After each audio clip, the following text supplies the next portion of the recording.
Trust is like a delicate thread. Once severed, it can unravel lives. This is the story of a man blinded by suspicion, a woman crushed by guilt, and a child scarred by pain. But in the ashes of betrayal, can forgiveness ever bloom? There was once a home of laughter and unshakable warmth. Ada and Ike, in their early years, were inseparable, partners in everything, from evening strolls through their small African neighborhood to whispered dreams under a blanket of stars. They'd fallen in love deeply, promising each other a lifetime of happiness. Ada, with her radiant smile, was the light of their modest home, while Ike's steady strength was the anchor they all relied on. Despite Ike's brain surgery, earlier in their marriage, Amara's birth became the crowning jewel of their love. She brought a new rhythm to their days, a symphony of tiny footsteps, baby giggles, and endless bedtime stories. They danced around their living room, often to no music at all, just lost in the sound of their shared joy. Meals were a time of connection, with Ada serving her signature dishes while Ike teased her for over-seasoning, only to finish every bite. In those golden days, their home was a heaven. There was no space for doubt, only trust and love that felt unbreakable. Their laughter echoed in every corner, a melody that promised their family would stand strong. But as time passed, the harmony in their family began to falter. Ada's demanding job at the hospital became a double-edged sword. While it was her way of contributing to their family's dreams, the endless night shifts began to create a distance between her and Ike. She'd leave before the moon rose and return when the sun had barely begun its ascent, her exhaustion silencing the conversations they used to cherish.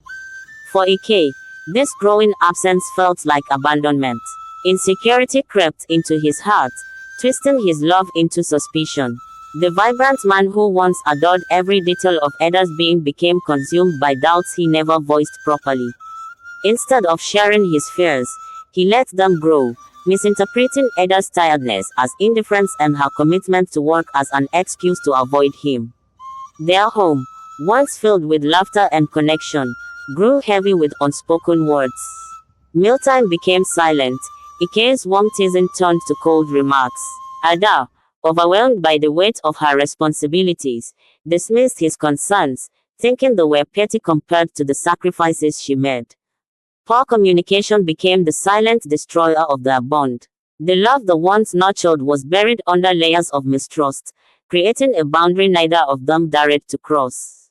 One evening, Ike sat on the worn-out couch, watching his wife, Ada, tie her headscarf as she prepared for yet another night shift at the hospital. Another night shift. Ike's voice was laced with skepticism. Ada sighed, tightening her scarf. Yes, Ike, you know the hospital is understaffed. I have to do my part. But why always at night? Ike pressed, his eyes narrowing. Do they pay you extra for it? Or is there another reason you prefer the dark? Ada stared at him, exhaustion etched on her face. I don't have time for your accusations, Ike. I'm doing this for our family. Good night. As she walked out, Ike muttered, night after night, something's not right. Ike's suspicion grew like a creeping vine, suffocating any trust he once had. Lesson: communication is the foundation of trust in any relationship. Without it, doubts can grow like a wound. Ike's suspicions gnawed at him. One day, he took their 10-year-old daughter, Amara, to a private lab for a DNA test without Ada's knowledge. Weeks later, the results came in. Amara was not his biological child. Ike's heart shattered. All these years, a lie, he whispered, crumpling the paper. He began to lash out at Amara, his love turning into cruelty. Each night, he would tie her hands with a rope, flogging her until her cries echoed through the house. Papa, what did I do? Please, stop. Amara would cry. You're not my child. You're the result of your mother's betrayal. Ike shouted coldly. Ike's love had turned to ice, cold and unforgiving, freezing the warmth that once made their home a heaven. Lesson: acting on unconfirmed assumptions can lead to irreversible damage. Amara tried to tell her mother about the abuse, but Ada was too overwhelmed by work to listen. Amara, I don't have time for your stories, Ada said dismissively. Her mother's indifference was another form of punishment. Amara's days became a waking nightmare, each hour dragging her deeper into despair. Her father's once loving gaze had turned cold and unrecognizable.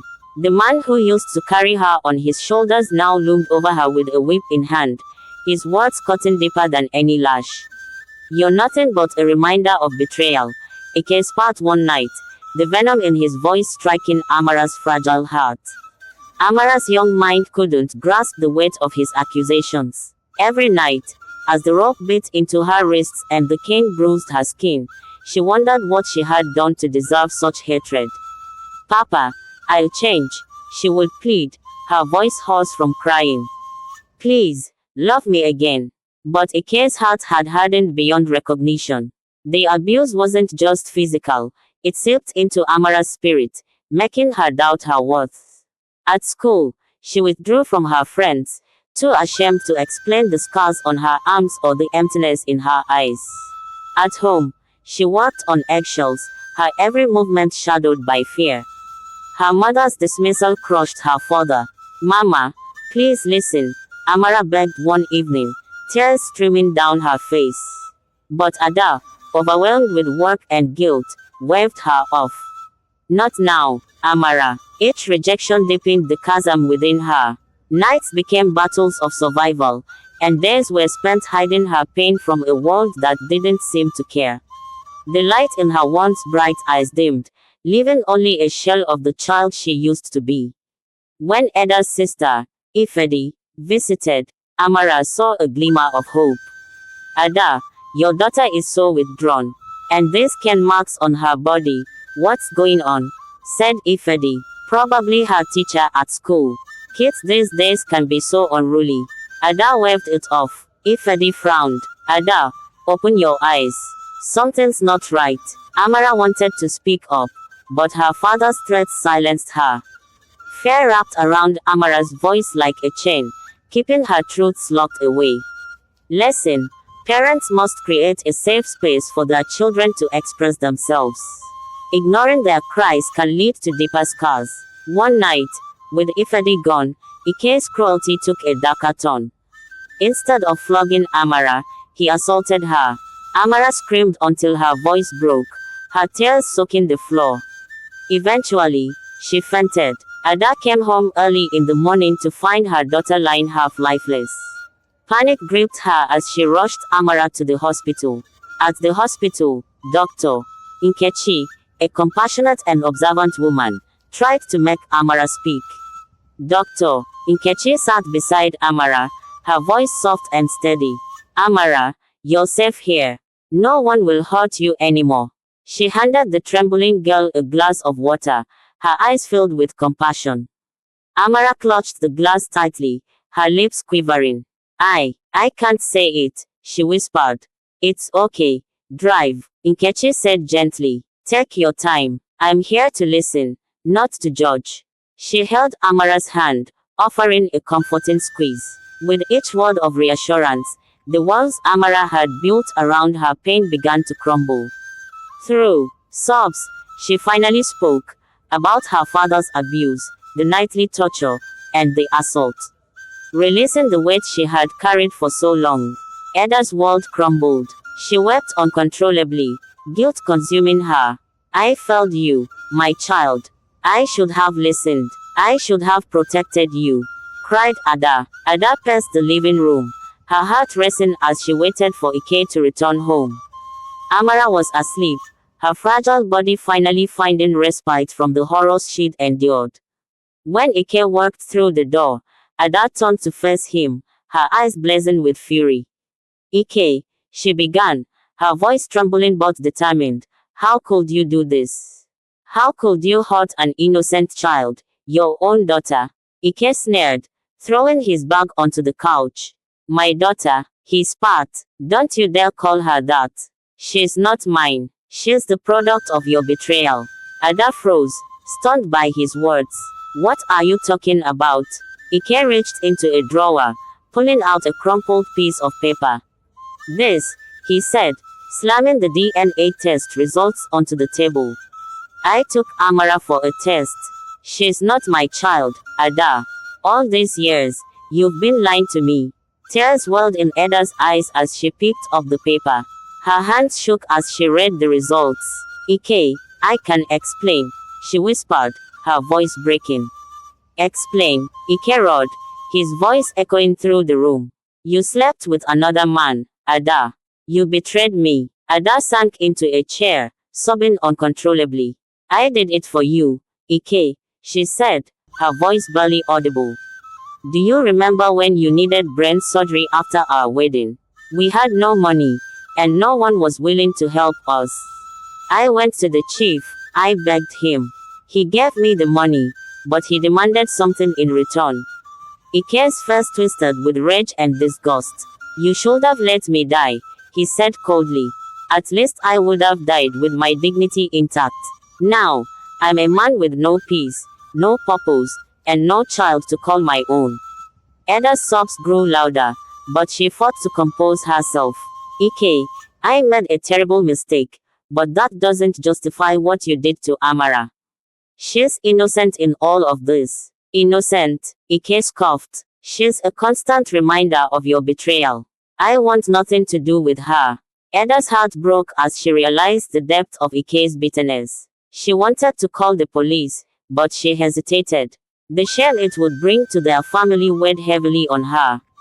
To show you I am sincerely sorry, I won't involve the police, she said, her voice firm.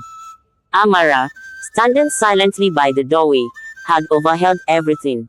Her mother's decision not to involve the authorities crushed her. You're protecting him? She asked, her voice shaking with disbelief. After everything he's done to me, Amara, I'm trying to keep our family together, Ada said, reaching for her daughter. Amara stepped back, tears streaming down her face. Family? What family? You let him destroy me, and now you want to protect him. I'll never forgive you for this. The room fell silent as Amara walked away, her heart heavy with betrayal. Ada collapsed onto the floor, consumed by guilt, while Ike stared at her. Deep down he was disappointed in himself for what he did to Amara. If only he had communicated his insecurities. Their home, once filled with love, was now a battlefield of pain, regret, and shattered trust. Lesson: assumptions can destroy families. Always seek clarity before acting. Amara, disillusioned by her mother's inaction, begged her aunt, Ifedi, to take her in. Auntie, please, don't leave me here. I'll die if I stay. Ifedi, horrified by the events, agreed and enrolled Amara in therapy. Therapy became the light piercing through Amara's darkness, guiding her back to hope. Lesson: seeking professional help can heal wounds that words cannot. Years later, Amara had grown into a strong, independent woman. Therapy had helped her rebuild her self-esteem. But one scar remained: her hatred for her father. With Ifedi's encouragement, Amara decided to forgive. Forgiveness isn't for him, it's for me. I won't let his actions define my future, Amara thought to herself. Though she never returned to her parents' home, she moved on, building a life filled with love and compassion. Forgiveness was the key that unlocked Amara's chains, setting her spirit free. Lesson: forgiveness doesn't excuse the pain but allows healing to begin. General lessons: parents, always listen to your children and prioritize their emotional well-being. Assumptions and lack of communication can destroy even the strongest bonds. Therapy and forgiveness are powerful tools for overcoming trauma. What would you have done if you were Ada? Should she have involved the police? Share your thoughts in the comments. Don't forget to like, subscribe, and share this story to inspire others.